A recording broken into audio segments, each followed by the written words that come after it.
blessing sa isang church ay ang mga mananampalataya na nagpapatuloy kay Jesus sa matagal ng panahon. Gusto ko sanang sabihin, blessing yung mga matatanda. Kaya nga lang, baka sabihin niyo sa akin, makatanda ka dyan. Okay? Ang pinaka-encouragement sa buhay nila ay hindi yung haba actually ng panahon ng kanilang pagiging Christian. Okay? Kundi ang kanilang patuloy na paglago kay Jesus. Patuloy na paglago sa pag-ibig sa kapwa. Patuloy na paglilingkod sa gawain. Patuloy na pagpe-persevere sa pananampalataya kahit maraming pagsubok na ang dumaan sa kanilang buhay. Ito man ay may persecution o mga sitwasyon na tunay na susubok sa kanilang pagtitiwala sa Diyos.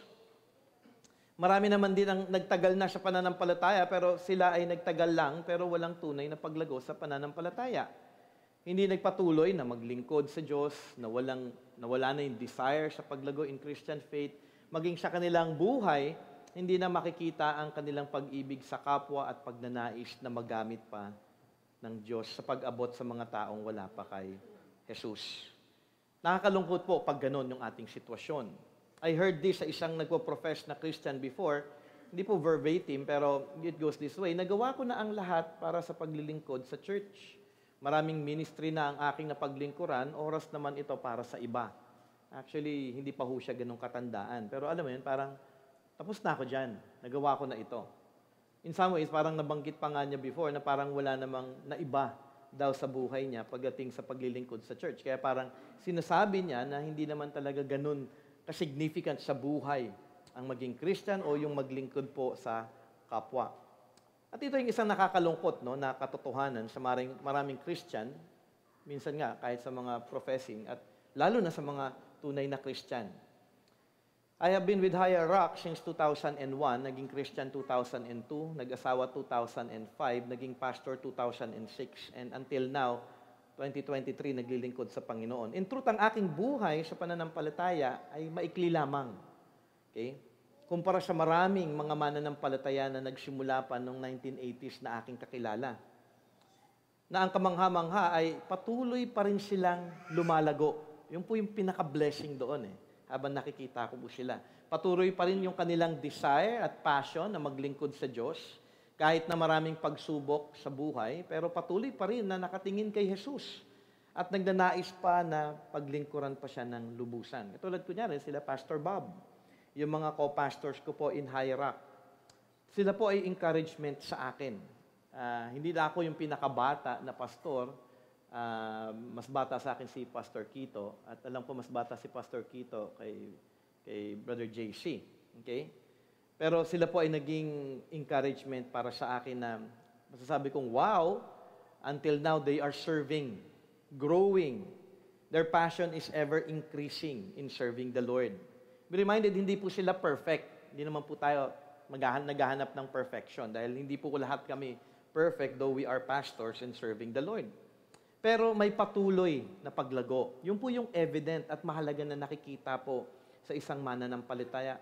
Yung kanilang pananampalataya sa Diyos ay evident sa kanilang buhay, sa bawat fellowship ko with them. And I am a witness to that.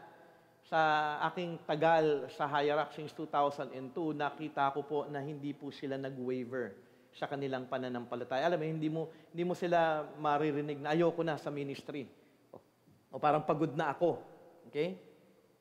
Hindi sila actually tumanda ng paurong. Kundi they are aging well in their walk of faith.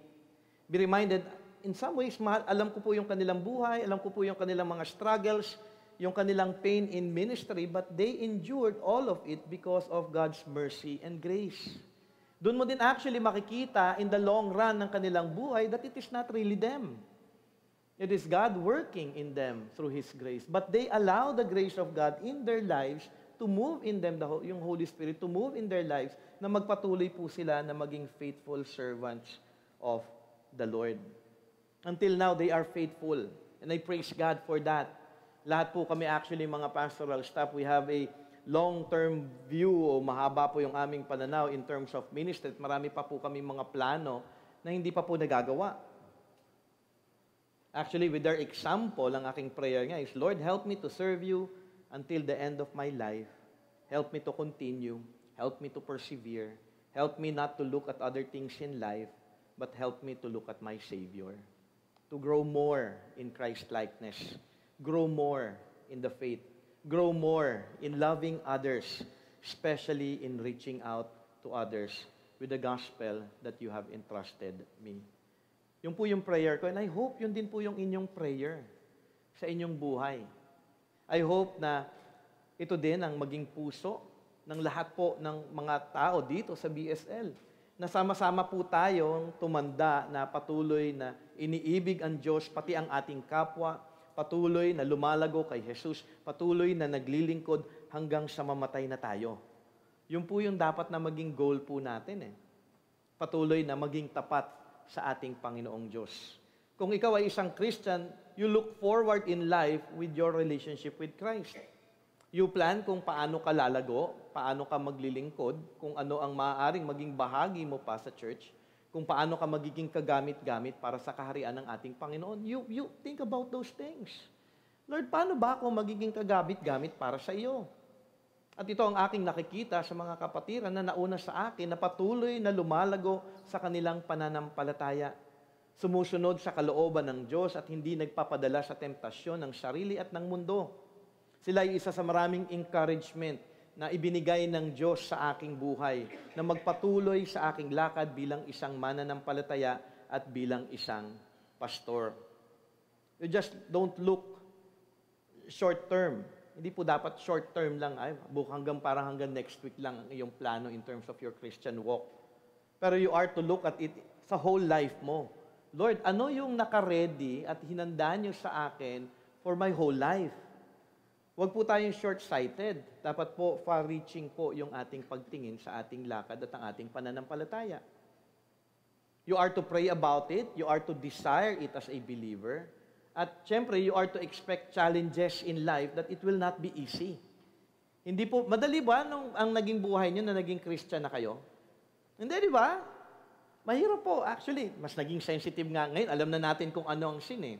Kaya nga may struggles na eh. Mas mahirap actually dahil alam na natin ang katotohanan. It will not be easy. But you are to pray for grace. You are to pray for mercy. You are to pray to God that you will endure things that you will face in your Christian walk. Ito ang encouragement ng writers ng Hebrew sa mga Hebrew Christians at that time. Kung kayo ay may tunay na pananampalataya, kung kayo ay isa na kay Jesus, endure challenges and look continually in Christ. Ito po yung panawagan dito po sa Hebrews chapter 12 verses 1 to 4 or 1 to 3. Sabi nga po sa ating passage at ating pong muling basahin ito, Hebrews chapter 12 verses 1 to 3. Ating babasahin at aring aralin lamang po yung verse 1. Sabi po doon, therefore, since we are surrounded by so great a cloud of witnesses, let us also lay aside every weight and sin which clings so closely, and let us run with endurance the race that is set before us, looking to Jesus, the founder and perfecter of our faith, who for the joy that was set before him endured the cross, despising the shame, and is seated at the right hand of the throne of God. Consider him who endured from sinners such hostility against himself, so that you may not grow weary or faint-hearted. So, tatlong bahagi po yung ating pag-aaral dito sa tatlong verses na ito at nasimulan na po natin ito last Sunday, yung let us lay aside sin. Ngayong umagang ito, let us study yung pangalawang bagay po. Let us run with endurance. Okay? Sabi nga, let us run with endurance the race that is set before us. In the original Greek sentence, wala po talagang words na let us. Okay? Kasi baka mamaya, hanapin niyo po yun. Actually, yung phrase po na it is added, let us is added in the English translation to call believers to act, to guide us. Panawagan po ito sa atin. Okay? Kung kayo ay mananampalataya, sama-sama. Okay? Na ito ay panawagan para sa ating mga mananampalataya na ating gawin ang mga bagay na ito. May faith ka, you acknowledge and you profess that you have faith. At kung ito ay faith na katulad ng ating naaral sa Hebrews chapter 11, kasama mo ang mga nauna na sa iyo na may pananampalataya din, ito ngayon ang dapat na maging buhay mo. Yung po yung direction po ng ating pag-aaral. From faith to to application in life ng faith po na ito.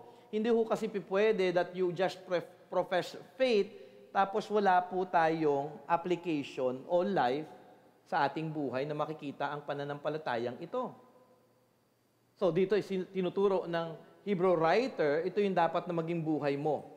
Kung ikaw ay nananampalataya at isa na kay Jesus, alisin mo ang mga bagay na nagpapabigat sa iyong paglago at pagsunod kay Jesus. Talikuran mo ang mga kasalanang nakagawian mo na at ikaw ay magpatuloy na lumakad sa Panginoon, may pagsubok ka man na pagdaanan sa iyong buhay. So yung una, lay aside the sin. Pangalawa ngayon, you will be facing a lot of challenges in life. Pero sabi ni God, sabi ng writer, magpatuloy kayo, endure. Malinaw po ba yung panawagan na ito? At mahalaga na makita po natin yung kaliwanagan po na ipinapakita sa atin ng writer. For us Christians, ito ang reality at naway yung ating pag-aaral last Sunday ay nagbigay sa inyo ng paalala na may mga bagay talaga na nagpapahina, nagpapabagal sa ating paglago kay Jesus. May hindrances po and you have to be aware kung ano yung mga hindrances ng ating paglago. Ano ba yung nagpapabigat at bakit hindi ka lumalago ng lubusan pa kay Kristo Jesus? Kasi dapat po, mas nagiging kagamit-gamit na po tayo sa ating Panginoon. Hindi po pwede na ikaw ay stagnant Christian lang. Alam mo yon? Marami pong mga ibang Christian parang, ay alam ko na yan, parang stock knowledge na lang, parang ando na lang sila. Hindi po, ang calling po natin is to continue. We have to grow more. Marami pong pwedeng aralin pa, marami pang pwedeng matutunan.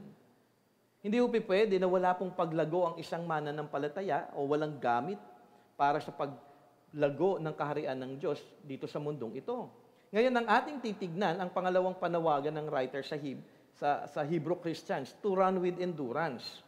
Pero ating pong simulan ito by looking at the context muli ng panawagan sa verse po na ito.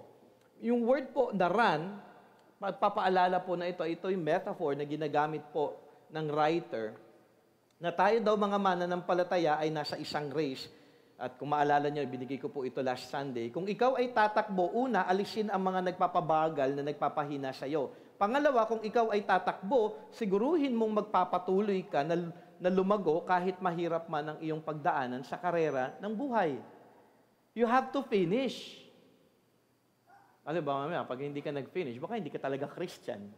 Kasi si God din ang magbibigay ng grace sa atin to persevere. The word run in Greek, sabi po sa BDAG, sa isa pong Greek lexicon, sabi po doon, to make an effort to advance spiritually or intellectually, exert oneself.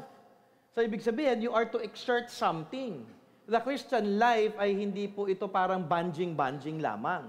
Hindi po pwede na Christian ka na parang, okay, I believe in Jesus Christ, okay na ako. Attend lang ako ng Sunday service, attend ako ng prayer night, attend ako ng Bible study, okay na yun. Hindi po ganon.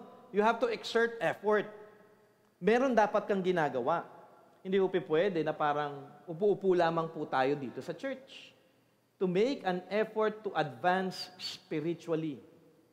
Makikita natin sa definition na ito na tayo ay dapat na may effort na gawin kung tayo ay tunay na follower ni Jesus Christ. Are you a follower of Christ? When we follow Christ, marami po tayong pagdadaanan dahil mismo ang ating Panginoong Jesus, marami po siyang pinagdaanan sa buhay niya dito sa mundong ito. Naging madali ba yung buhay ni Jesus Christ? Hindi po, filled po ito ng challenges, filled po ito ng suffering. Kaya nga, tinatawag tayo ni Paul to suffer with Christ. Dahil bahagi po yun ng ating panawagan bilang isang mananampalataya. Kung tayo ay lalakad bilang isang Christian, hindi pwede po na tayo po ay tatamad-tamad. Ayoko magbasa ng Bible, ayoko mag-pray, ayoko umattend ng cell. Hindi po pwedeng tatamad-tamad po tayo. Hindi po pwede na you will just go on your own pace. Brother Jay, iba-iba naman yung paglago natin. Iba-iba talaga yung paglago natin, pero isa po yung panawagan nating lahat that we are to strive to grow more in Christ. Yung panawagan ko in growth, the same po tayong lahat. Kasi po, we are called to run. Sabi nga, make an effort. I have to do my own effort and you have to do your own effort dahil ito'y panawagan din po sa inyo. Para sa iyo lang yan, Brother Jay. Kasi ikaw, pastor. Hindi po Kanino ba sinabi dito? lahat ng mananampalataya. Yun po yung context. Lahat po tayo should make an effort to advance spiritually. Kaya po ating tignan yung panawagan na ito na ibig sabihin ngayon, i-check po ninyo ang inyong mga buhay. May effort ka nga ba? May effort nga ba ako? Okay, to advance sa aking spiritual walk in Christ. Nagbibigay nga ba ako ng effort? Okay, huwag nyo din pong lokohin ang sarili ninyo. Kasi maaaring, actually, dalawang sitwasyon po yung pwede ninyong kabagsakan. Una, wala ka talagang effort. And you have to be honest. O nga, Brother Jay, parang wala nga akong effort. Kailangan ko magkaroon ng effort. You have to be honest. You have to repent kung wala kang effort. Pangalawa, may effort man in some way. Sabihin mo na, may effort naman ako. Nag-pray ako palagi. Nagbabasa ako ng Bible, nakikinig ako ng preaching, ng teaching. Okay? Pero ang problem, kung hindi din po ito na ita-translate into life or into ministry, baliwala din po ang lahat ng yon. Why do you read? Why do you pray? You read for growth in order for you to apply yung word in life. You pray so that the Lord will enable you to be useful in God's kingdom.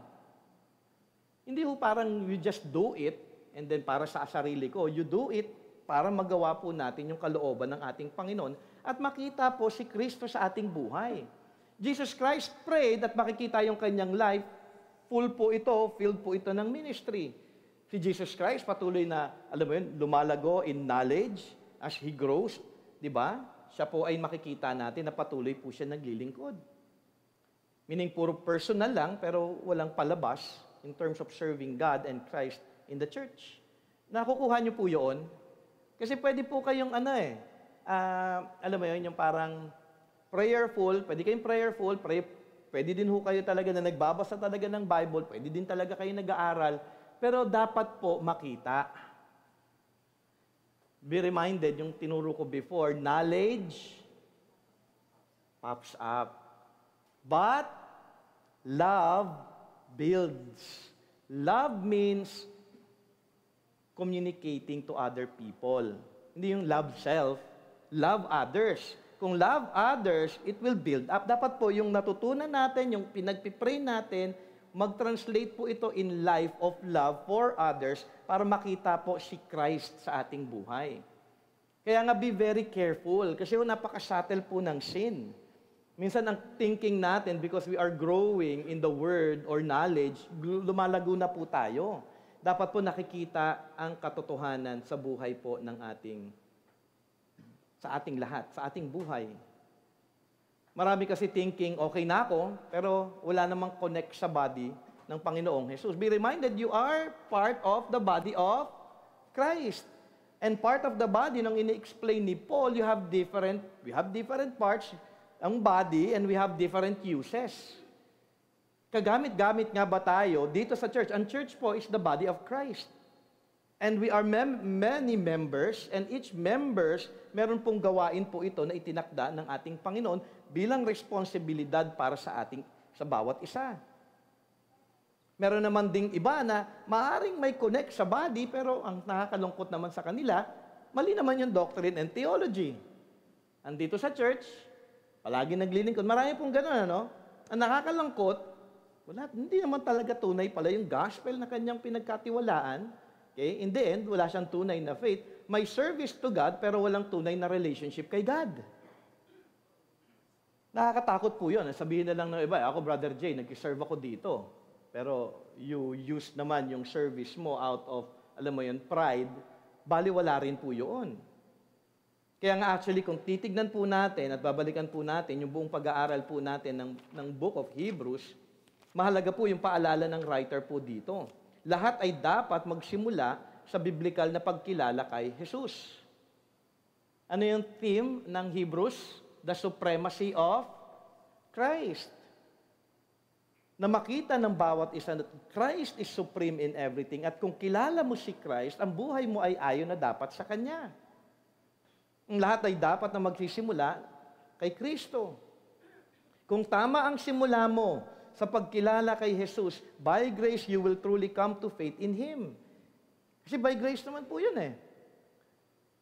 Diba? We come to faith, diba? By hearing the words of Christ. If you have true biblical faith, You believe, trust, and obey Christ, you will turn away from sin, from things that will hinder you, your relationship with Christ, and with your growth, and you will persevere in your walk with Christ and will run, meaning will make an effort to advance spiritually. Nakukuha nyo yung process? Kapag tunay mong kilala si Kristo, kaya nga kahapon palagi kong sinasabi sa buong NAIC ministry team na ang theme natin is Christ and to present who Christ is. Kaya nga may outline yung bawat na nagturo dahil kailangan ma-present clearly kung sino si Christ. Mahalaga na makita po ng bawat isa yun. Kung tama ang pagkilala kay Christ, biblical ang pagkilala kay Christ, you will come to faith by the grace of God. At if you have come to faith in Christ, Christian ka na ngayon, unang-unang gagawin ng isang Christian, ililay aside niya yung sin, mamumuhay siya in holiness, mamumuhay siya in submission to God, mamumuhay siya na nagpapasakop sa ating Panginoon. And not only that, magbibigay siya ng effort to advance in his or her spiritual walk. So i-check po ninyo yung buhay po ninyo. Ito nga ba din ang aking buhay ngayon? Tunay nga ba akong nakakilala kay Kristo? Tunay ko nga bang nirepent? Sabi ko nga, ang repentance is not just saying sorry to God. Repentance is turning away from sin and following Jesus Christ. If you have come to faith, then you will turn away from that and then you will have that desire to advance and grow spiritually. So are you running that race? O baka naman wala ka pa talaga sa race dahil wala ka pa kay Christ. And you have to assess. Tignan po natin yun. At actually, marami po akong mga nakausap na in the past na parang, alam mo, akala nila Christian sila, but in the end, hindi pa po talaga. Then, yung iba nga, wala pa pala sa race dahil wala pa kay Christ, nag-i-expect pa sila na mag-advance spiritually. And it will never happen if you are not rooted with Christ biblically. If you have not truly come to faith in Jesus Christ na binabanggit po talaga sa salita ng Diyos. Tandaan po natin, maraming nag-aakala Christian sila pero hindi tunay ang kanilang pagkilala kay Jesus. Kaya naman walang paglago, walang tunay na pag-ibig sa Diyos at wala ding pag-ibig sa kapwa. I-check po natin ito sa ating buhay. Kumbaga, tingnan niyo yung mga tao nakapaligid sa inyo. Mahal niyo ba sila? Handa ba kayo na maglingkod para sa kanila with all of your heart? Kasi ganun po yung ginawa po ni Kristo para sa atin lahat. Si Kristo yung naglingkod at inalay niya ang kanyang buhay para sa atin. Ganon din yung panawagan ni Jesus Christ para sa atin. They will know that you are my disciples if you love one another. Kaya nga number one question lang mahal ko ba ang bawat? So, baka naman mahal ko si ano lang. Choosy. Lahat po dapat mahalin natin.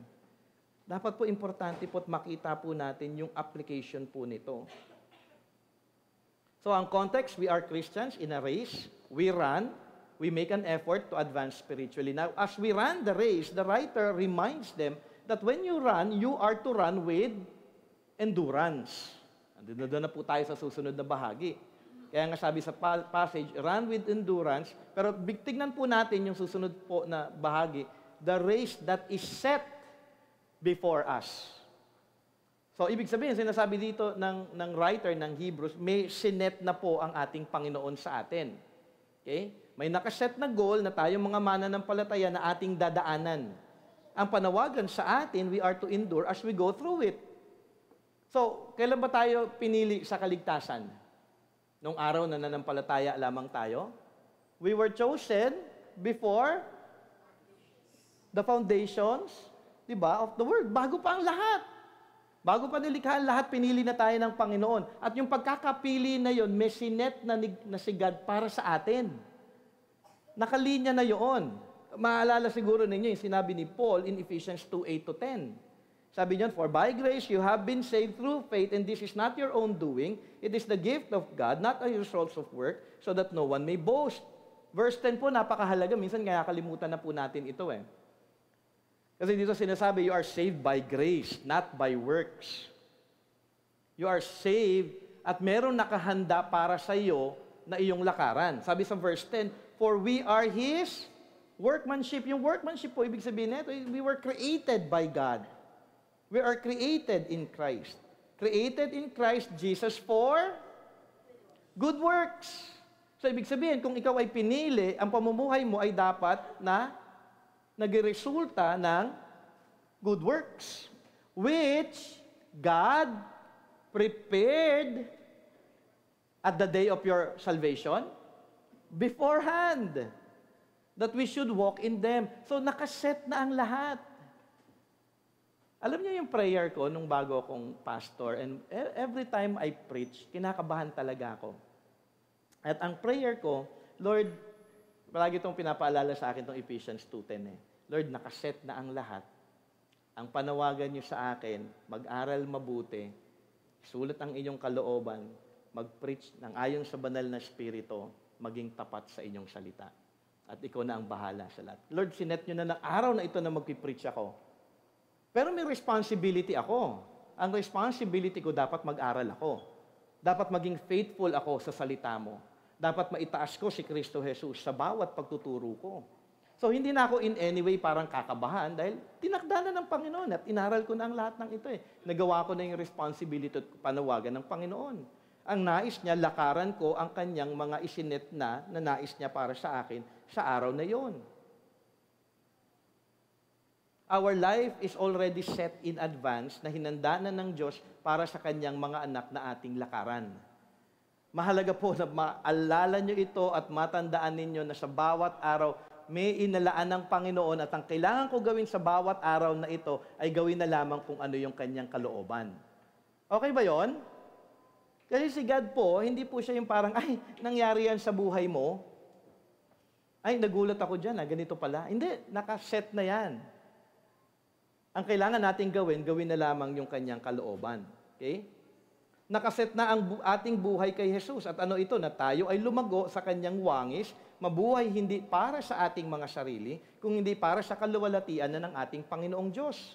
At ang isang specific na tuon natin kung tayo ay nakay Jesus na, atin siyang ihayag sa lahat din ng tao. So, ibig sabihin, nakaset na ang lahat.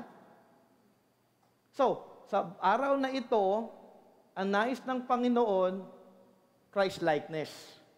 Ayun lang yung hahanapin niya. Yun lang yung titignan ng ating Panginoon sa atin. Hindi tayo mamuhay para sa ating mga sarili, kasi yun po yung nagpapabigat eh. At the same time, yun din po yung nagpapahirap sa ating lakad na lumago pa sa ating Panginoon. At ang tuon natin ay maluwalhati lamang siya. So we run with endurance. Pero yung paalala ng writer, kung nakaset na ang buhay natin, hindi ito magiging madali. Kasi minsan may isinet talaga si God na talagang matcha-challenge po yung ating pananampalataya. At sinet ni God yung mga challenges natin in life para mapatatag yung ating pananampalataya. Hindi para tayo ma-discourage. Kasi yung iba, dahil sa challenges in life, ang hirap ng buhay, ayoko na mag-pray, ayoko nang sumunod, gagawin ko na yung kalooban ko. Hindi. In every challenges, it is an opportunity for every one of us to grow in our faith. Kaya may panawagan na endurance. The word endurance in Lunida says, capacity to continue to bear up under difficult circumstances. Okay? Endurance, being able to endure. Kasi mahirap po ang buhay eh. Di ba? Madali ba yung mag-ministry sa naik? Actually, hindi po ganun kadali. Ang daming challenges eh. Lahat ng preparation, ang daming challenges. Alam mo yun, yung parang pagkakataon to talaga na mag-trust kay God, magtiwala sa Panginoon. Sabi nga ni John MacArthur, at maganda din po yung kanyang sinabi in defining endurance, sa kanyang commentary, hupomone, is steady determination to keep going. I will keep going. Ang ganda ng paalala, endurance. It means continuing even when everything in you wants to slow down or give up. Lord, hindi ako mag-give up, magpapatuloy ako. Lord, ang hirap nitong ang hirap ng anak, ang hirap ng sitwasyon ko sa anak ko, ang hirap ng sitwasyon ko sa asawa ko, ang hirap ng sitwasyon ko sa trabaho ko, ang hirap ng sitwasyon ko sa buhay ko. Lord, I will keep on going and serving you and living a life that glorifies your name. In a lot of ways, we are tempted to give up. Tama ba? Ako nga siguro yung isang pastor sa full-time na nalulungkot ako eh. Dahil palagi akong gustong mag-give up. si, yung dating, sabi ko nga palagi sa kanya, parang, kung nalaman ko lang na ganito kahirap magpastor, baka hindi ko siya naipag-pray noon. But we are always tempted to give up. But in the end of it, by the grace of God, the Lord, sabi nga, naalala ko lang, si Pastor Oscar, tini-encourage niya ako at that time. When I was in a position or in a situation na parang I wanted to give up. Sabi niya, gusto mo ba iba ang mag-handle ng BSL? Kunyari, baka hindi, taga-hierarch, ibang pastor. And you know the truth, you know the gospel, you know how to do the church, to run a church, to be a pastor. Gusto mo ba na iba? At kung ikaw, at least alam mo na mahal mo sila, aalagaan mo talaga sila, pababayaan mo ba sila? Just continue. Mahirap, hindi madali na magpastor dahil maraming challenges, pero kung nilagay ka ni God in that position, if the Lord has given you understanding of His Word, the application of the Word, then continue.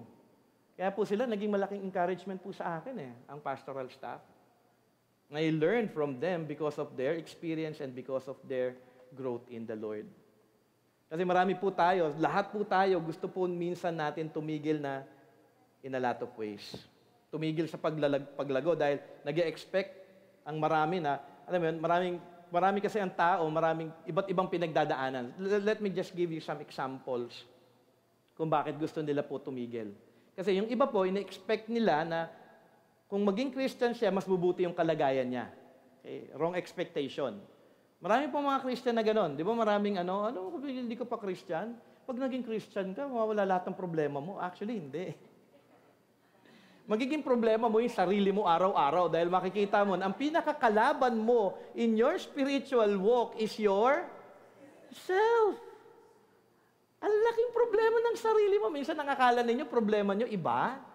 Ang reality, ang pinaka-problema po natin ay ating mga sarili. Dahil napakamakasalanan po natin. Ako napakamakasalanan ko. But by the grace of God, He sustains me. He allows me to see my sin. He allows me to repent and to continue to desire to follow God. Akala po kasi natin magiging okay ang lahat. At yun po yung minsan na parang nagiging mali pong pananaw ng maraming mga Kristiyano. Siguro may nakausap na po kayong mga ganitong klaseng pananaw. Alam mo yung ibang thinking pa nga ng iba. Tagal ko na sa church niya, parang hindi naman ako lumago. Hanap ako ng iba. Hindi niya nakita, sarili niya yung problema niya. Ang iba naman po, hindi lamang po yun. Ang iba naman po, dahil sa maraming problema ang kanilang kinakaharap sa buhay. Lahat tayo may problema, di ba? Lahat tayo, iba-iba yung problema natin. Iba-ibang level. Yung iba talaga medyo matindi. May iba talaga medyo... Alam niyo, isang bata nga kahapon parang sumasandig pa siya sa akin. Parang gustong humiga pa nga sa akin habang nandun kami sa may Kinikwento sa akin ng mga kasama niya na, wala na yan tatay. Sundalo tatay niya namatay. Ay, kwento, siyempre, ganun ba? Siyempre. Tapos mamaya-maya sabihin niya, kamamatay lang din nung ate niya. Alam mo yung parang, and that child is only 11 years old and that child is facing such, alam mo yun, death in life.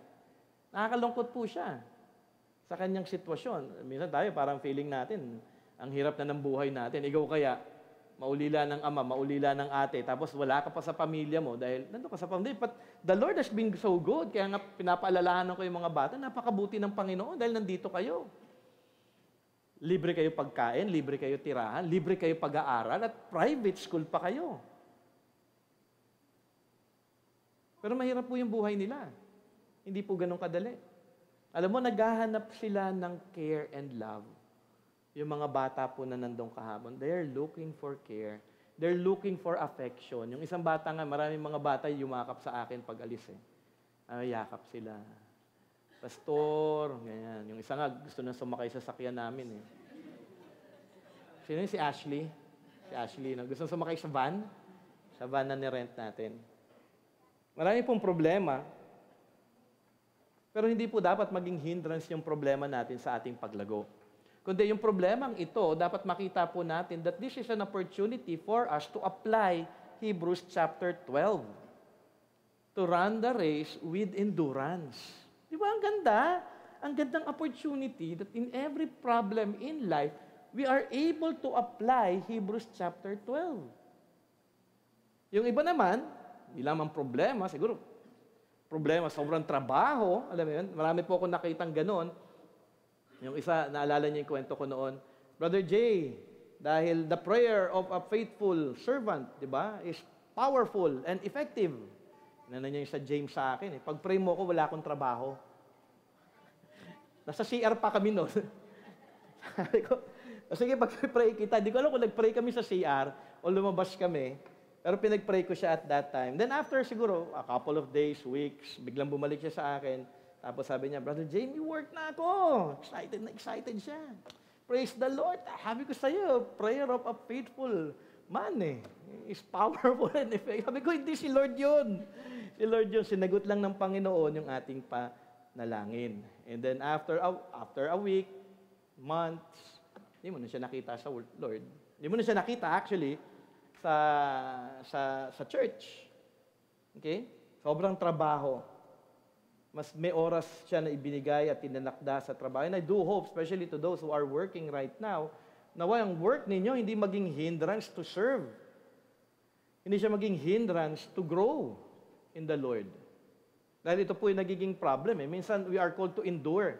Mahirap ang trabaho. Hindi ko naman sinasabi na madali ang trabaho. Mahirap po talaga. Napakahirap po ng trabaho. Nagtrabaho din po ako dati.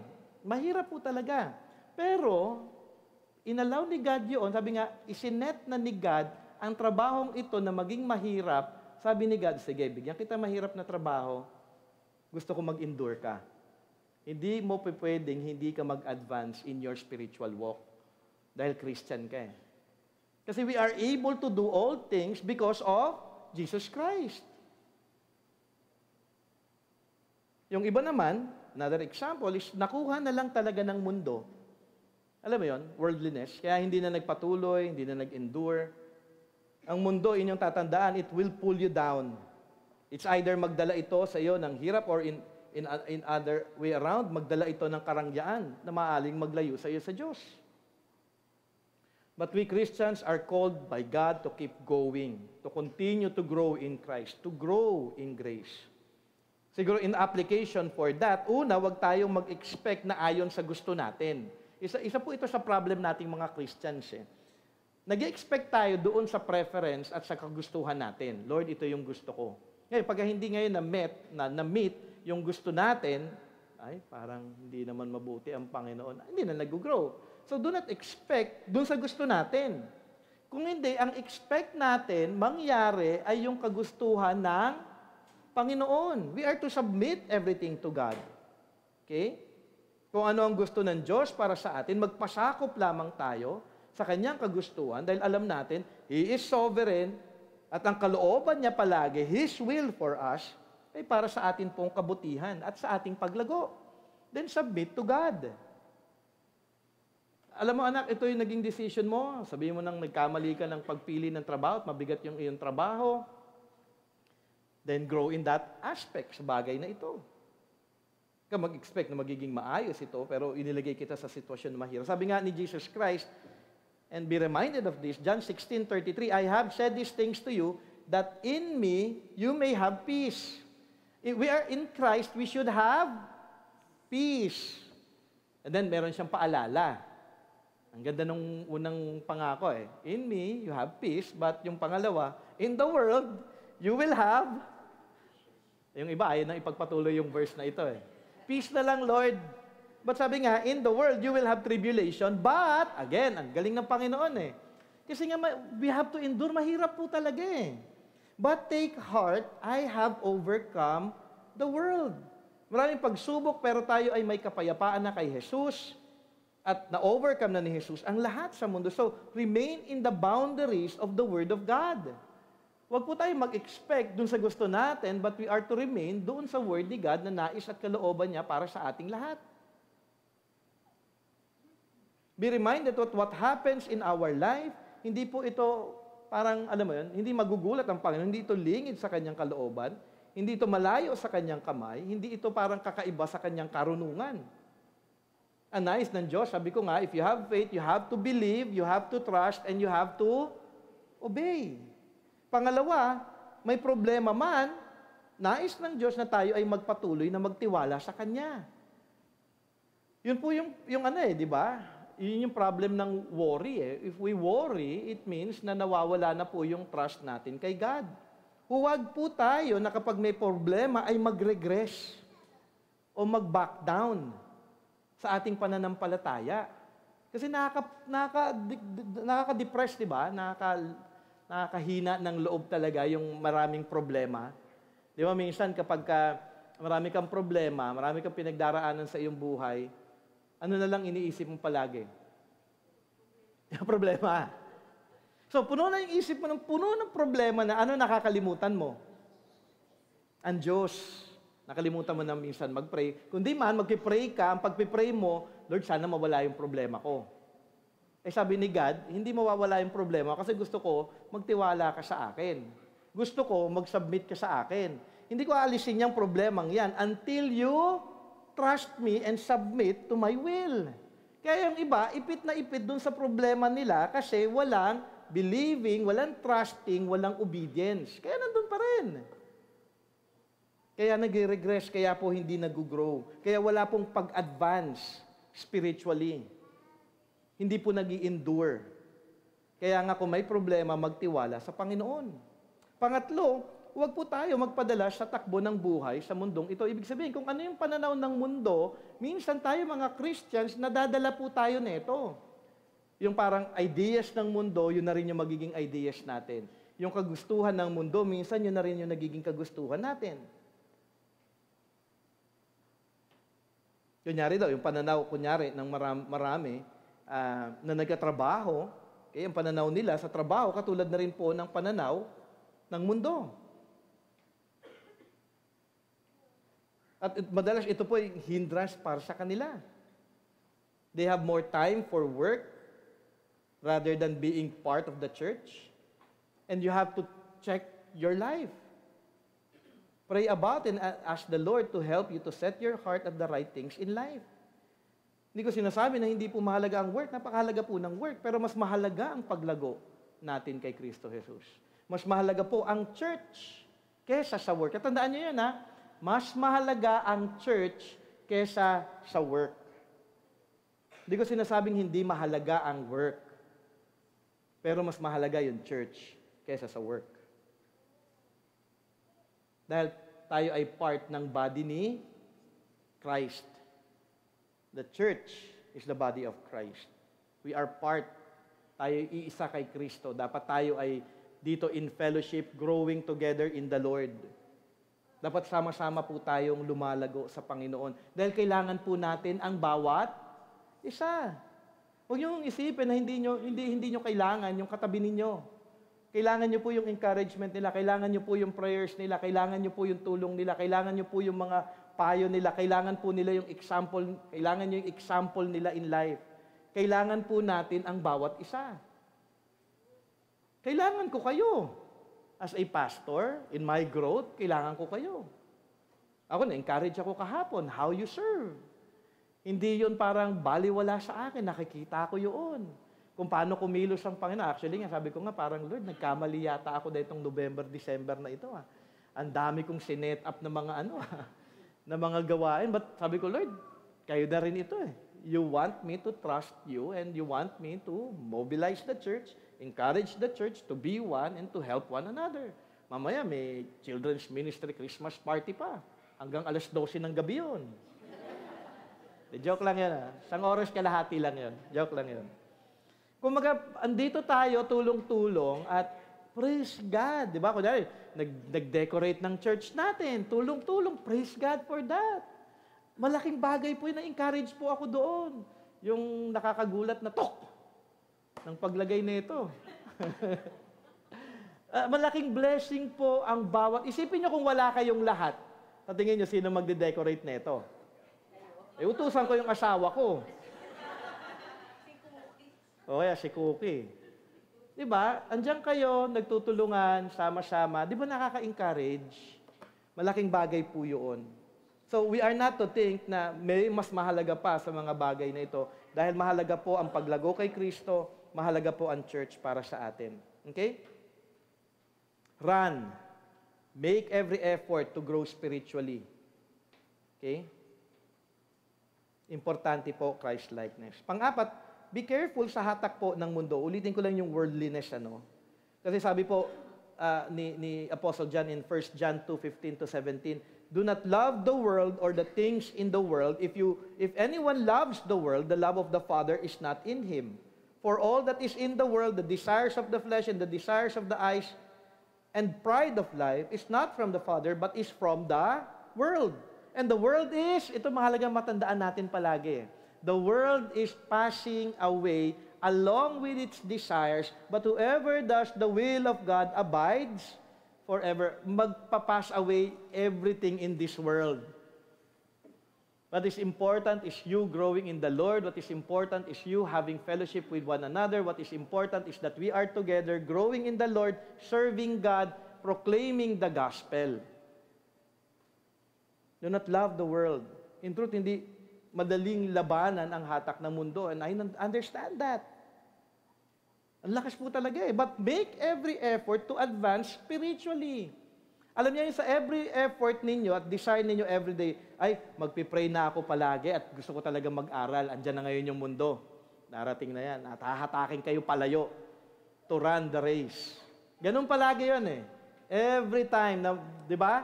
Every New Year, babasahin ko na yung Bible ko. Every day. Tatapusin ko ang Bible for 1 year.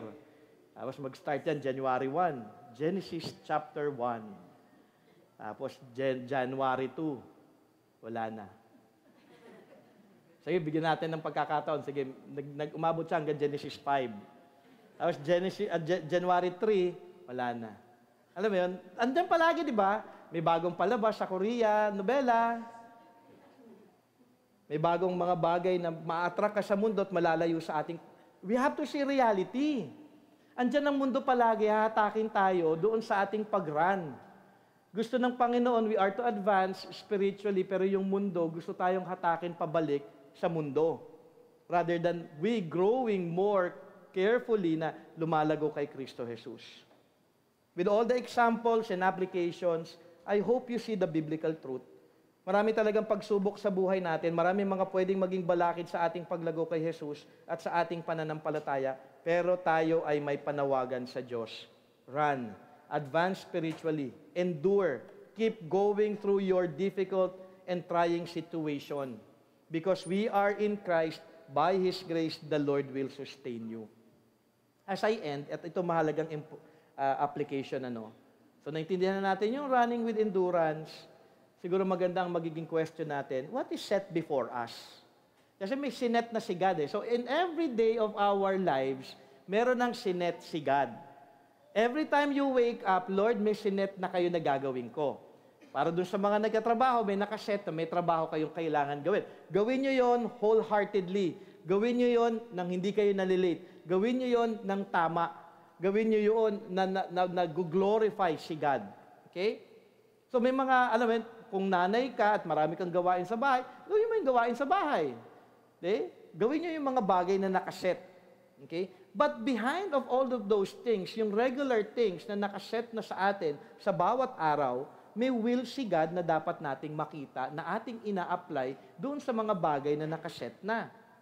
Actually, marami ito at mauubos po yung oras natin sa buong araw kung akin po itong iisa-isahin. But let me give you some examples. What is set before us? What's set before us is to grow in Christ-likeness. Yun yung pinakauna. So when I work, when I do the household chores, when I do parenting, when I do all of the things na kailangan kong gawing sa araw na ito, nakikita ko ba sa aking buhay that I am growing in Christ? Yun yung dapat makita nyo. Sa pagkatrabaho nyo ba, nakikita nyo yung Christ-likeness? Kumaga, nandun ka sa trabaho. Tapos meron kang customer. Teller ka. Teller. Kasi may magsisimula ng teller So tapos galit ka agad siya. Anong gagawin mo? Sisigawan mo rin? Magagalit ka rin? Walk outan mo? Is that Christ-likeness? Siyempre hindi. Mag-humble ka. Tatanungin mo kung ano yung problema. You will do what the Lord wants you to do.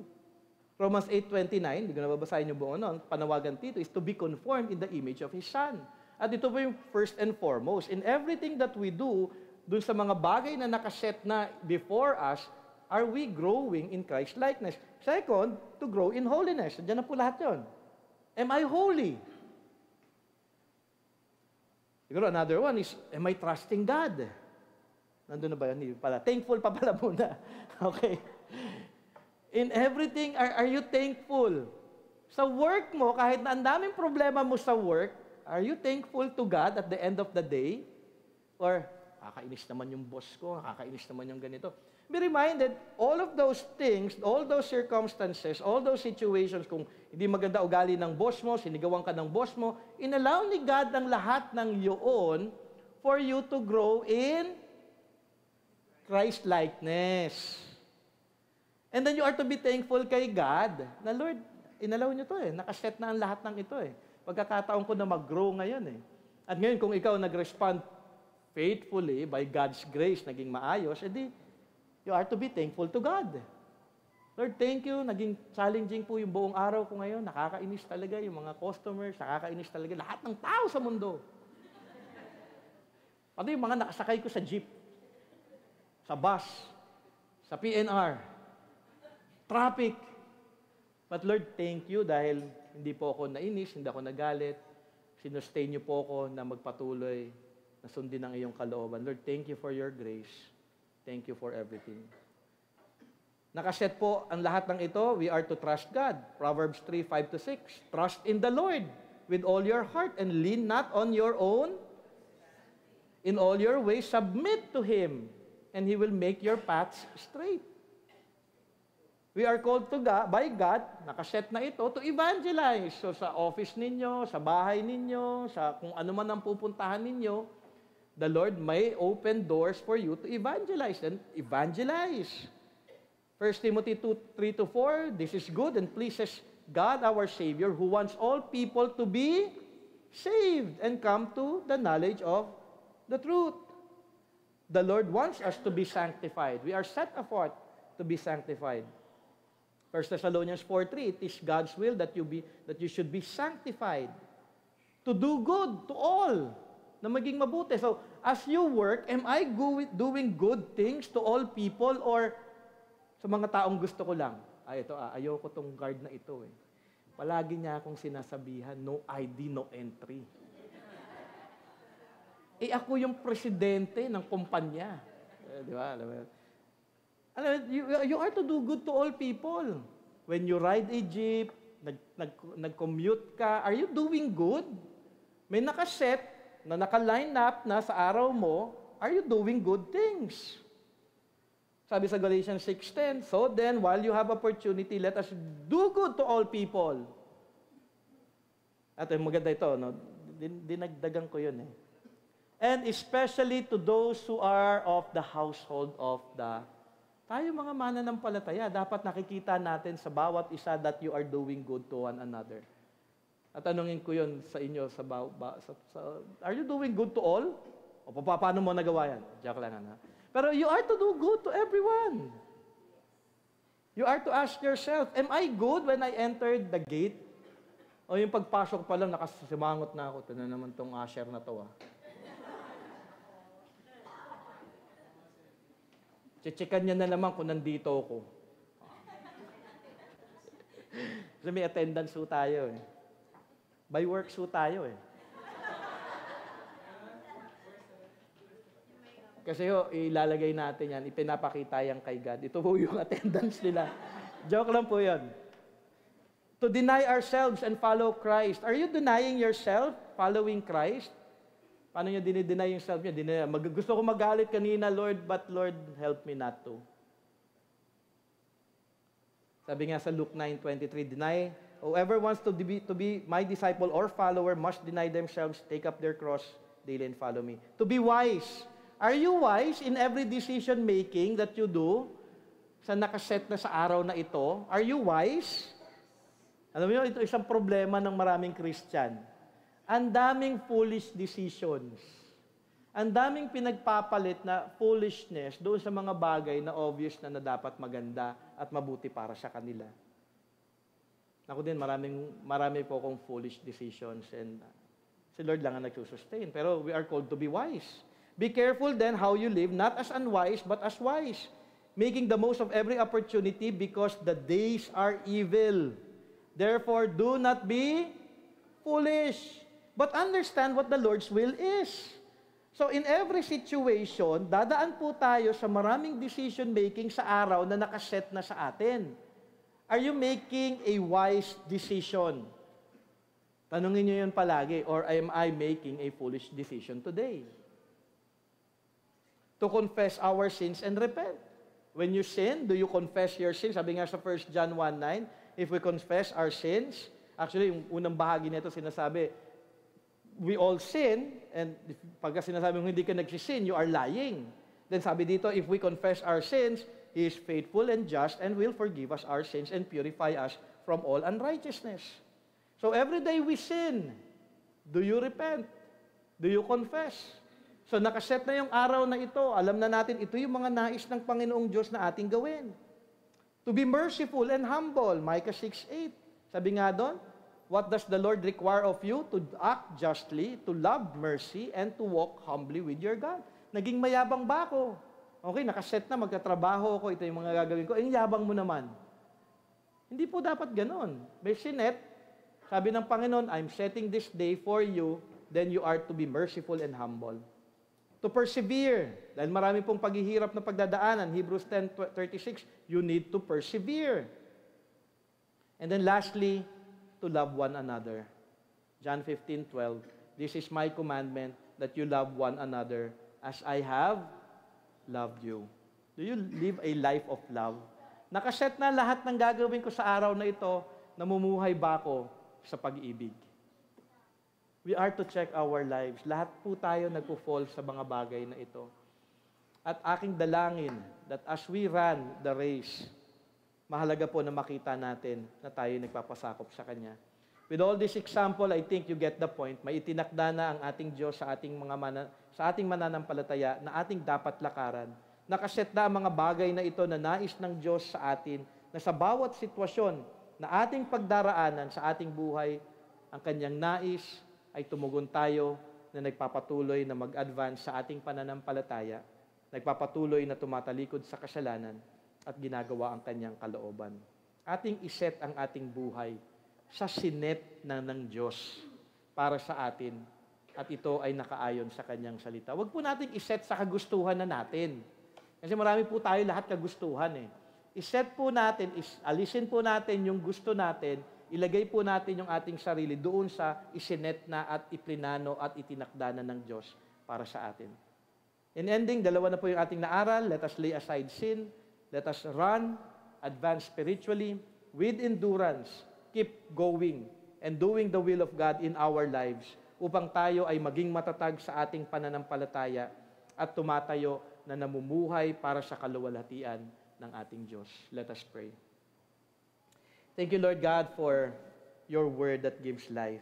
Thank you for your word, Lord God, that corrects us. Dahil marami po kaming natutunan, Panginoon Ama, sa inyong salita. Maraming salamat, Panginoon Ama, dahil tapat po kayo sa amin at patuloy kayo na nagnanais na ang buong church ay tunay po, O Diyos, na lumalago sa inyong salita at lumalago sa aming pagkilala sa inyong salita na ito din ay dapat po naming maisabuhay. Lord, apart from you, apart from your grace, di po namin ito maintindihan. Apart from your grace, hindi din po namin ito maya-apply sa aming buhay. So we ask, Lord God, for mercy. We ask, Lord God, that you will enable us to live our lives in accordance to what you have set before us. And that is to grow in Christ likeness. That is to glorify you, Lord God, in everything that we do. Thank you, and I pray for everyone that you will bless them, that you will guide them. Thank you, Lord God, sa naging ministry yesterday sa NAIC, sa CMSP, Children's Village. Thank you for the kids. We pray for their salvation. Thank you for the workers, for their work of love. Thank you also, Lord God, sa last week, Panginoon Ama, na youth retreat. Thank you for the students of ICA, Lord God, na inyo pong dinala dito, for the opportunity for our church also, Lord God, to share the gospel to them, especially sa mga kabataan din po ng BSL. It was indeed a fruitful time with the youth, and I pray continually, Lord God, for their salvation. I pray, Lord, for the things that they have heard, that they may truly come to faith in Christ, that they may truly repent of their sins, and to have faith in Christ, and to be one with Him. So I pray, Lord, sa mga gawain pa later on sa Children's Ministry Christmas Party, sa mga bata na dadalaw, we pray for the gospel message that we may truly proclaim it faithfully. We pray, Lord God, for their salvation. We pray for all the teachers and assistants that you will give them strength. Dahil alam ko po, pagod na rin po sila kahapon at may gawain pa po ngayon. Lord, enable them, strengthen them, guide them. And may we all be one, Lord God, in our church, in serving you. Lord, sa mga darating pa pong araw, kayo pong manguna sa aming lahat. Tulungan niyo nga po kami, ang bawat isa na patuloy na lumago kay Kristo at nagbibigay kaluwalhatian sa inyong pangalan. This we pray in Jesus' name. Amen and amen. Good.